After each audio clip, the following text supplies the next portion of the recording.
Alors, je suis très heureux de vous présenter le dernier numéro de Valeurs Actuelles qui est consacré à ce que nous appelons un petit peu la cinquième colonne ou les ennemis de l'intérieur, toutes ces cellules dormantes qui peuplent nos banlieues et qui sont prêtes à servir de relais à des terroristes ou à des djihadistes qui viennent de Syrie, comme ça a été le cas pour les attentats du 13 novembre. Les tueurs sont effectivement parmi nous.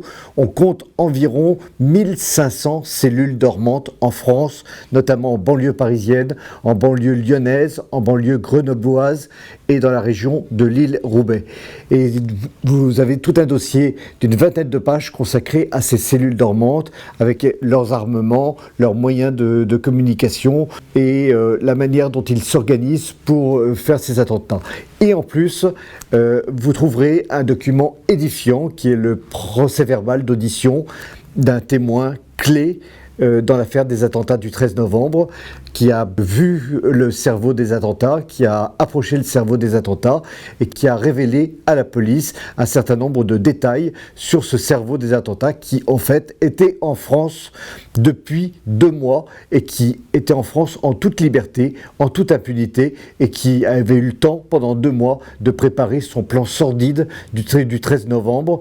Et en plus, ce cerveau des attentats dit clairement qu'il est rentré en France en profitant du flot de migrants. Donc c'est vraiment une pièce édifiante que je vous invite à lire tout de suite, une pièce édifiante qui est aussi à mettre en la charge du dossier de M. Hollande et de M. Valls et qui montre la faillite, la véritable faillite du renseignement français.